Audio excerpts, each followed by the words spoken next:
Hello, it's Labrat again, and today we'll be covering a strategy guide for the pit. You'll spawn at one of the two bases on each side. The map is perfectly symmetrical, so each side is, well, almost exactly the same. If you're lucky enough to spawn on top and not down here, the first priority should be to grab your battle rifle, like you should always do. Then you have two options, the smart option or the crazy option.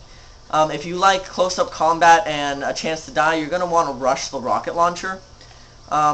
Everybody usually rushes the rocket launcher, so you need to be careful. A good strategy would be to crouch here and wait till you see the red dot coming at you. Then you lob a grenade at the rocket launcher, and as soon as they pick it up, you just open fire on them.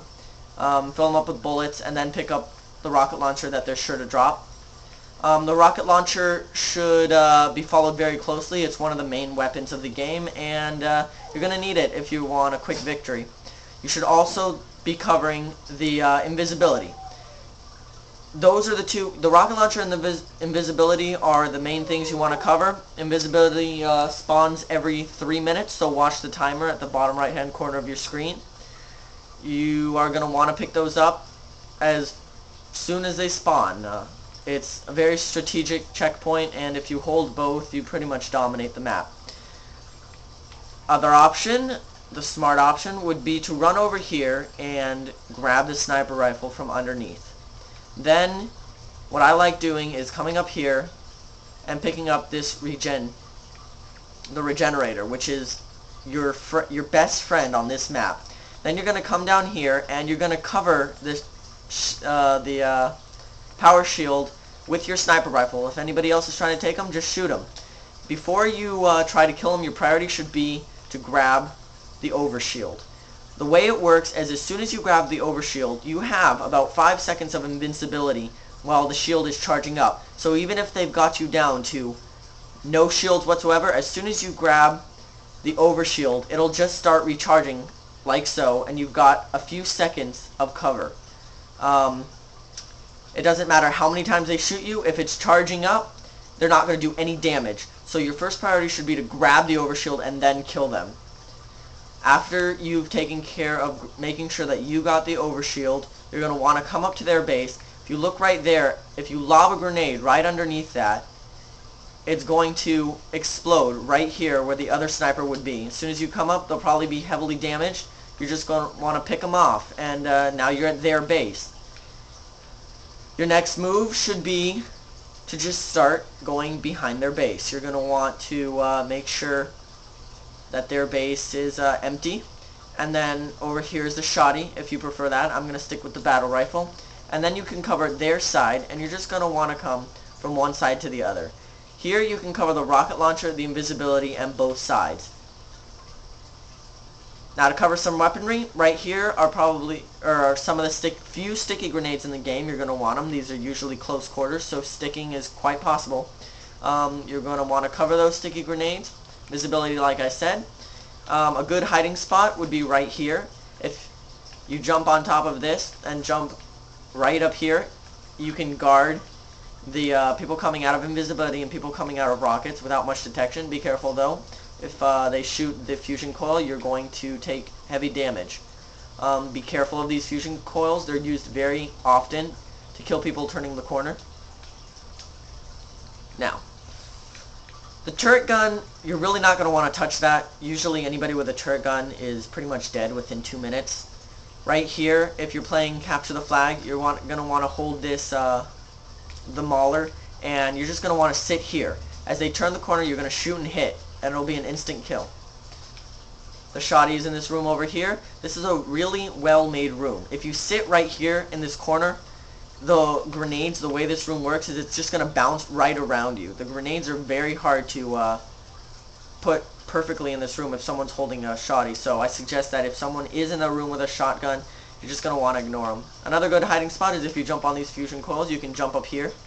Here you can cover the whole base. And if anybody comes through, you can shoot them in the face. Rocket launcher spawned again. See if there's the invis. They'll both spawn around the same time. You're going to want to make sure you cover them. This pistol here, you're not going to use it. The pistol is one of the worst weapons on this map. It's just pointless because you're not going to be doing much damage unless you dual wield it with your plasma rifle. But don't worry about the plasma rifles unless you're really close quarters. They're not going to help you much. Plasma pistol's over here. The only good it does is if you charge it up when you're turning corners. Let them have it and then punch them, or switch out to your battle rifle and give them a one-hit KO.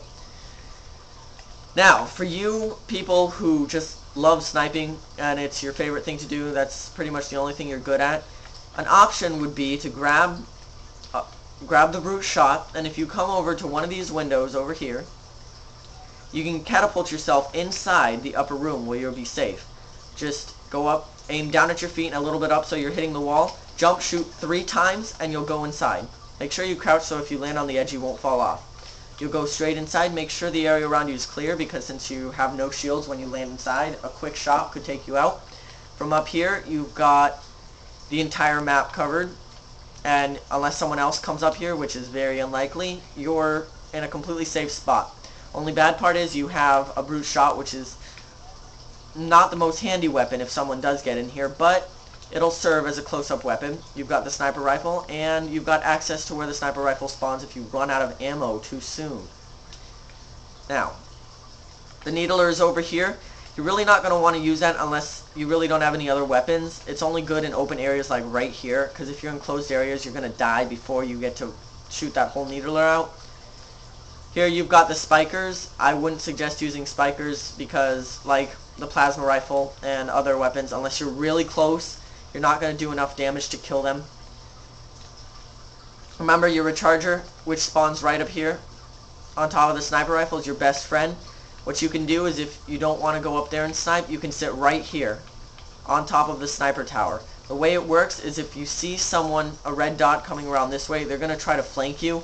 Most people are really stupid and they don't crouch or anything, so the best way to take them out is to blow their element of surprise and come out and just start shooting them before they realize that you're not just going to try to bunker up over here. They expect you to just be waiting for them to come up. If you just bunker them, just quickly jump out and start filling them with bullets, they'll not know what exactly is hitting them. They'll have no idea what happened. If you decide you want to stay up here, a good option would be to throw your regenerator and wait for them to come up. Remember, guys, in a regenerator, shots do little to no damage because your shield is going to recharge immediately, so just go straight for the melees. 2 melees, even if you're in a regenerator, will be an instant kill. Now, if we move on over here, we've got some replacement grenades. You've got a BR, which you're really not going to use unless you're desperate. And in here, inside this room, is the sword, one of the most powerful weapons in the game. Unfortunately, on this map, the sword is not really that powerful unless you're hanging out in close quarters like the sword room. Unfortunately, that leaves you very open to be killed because over here is a energy drainer, and if you run over here, you can toss the energy drainer, which I completely missed. You can toss the energy drainer through the hole and just keep lobbing grenades in there. Eventually, the sword guy will either die, or he'll be so low on health that you can shoot him while he's trying to lunge at you. Quick way to take out a sword guy in his sword room. You've also got a few SMGs over here. They're really not that useful on this map because most of it is open quarters. However, if you want to go into close quarters like the sword room and stuff, the SMGs will do the job for you. Unfortunately, like most dual wielding weapons, it's going to be extremely hard to switch out to your more powerful gun if you get quick attacked really quickly. It's going to be a pain, but if you really enjoy the SMGs, they're there. All these areas up here you can jump on top of if you want to grenade jump. They're nice little hiding spots. And that pretty much covers it. Remember, in the pit, because most of it is open area, you want to, unless you're doing something important, you're going to want to be crouching the whole time, waiting for them to turn the corner, lob a grenade, and as they come around, you blow their head off. Remember the plasma grenades, you're going to want to go for those. You want to take that battle rifle, cover the rocket launcher and the invisibility, and that's pretty much all you need to know. Okay, this has been another informative guide by Labrat, and I'll see you guys later.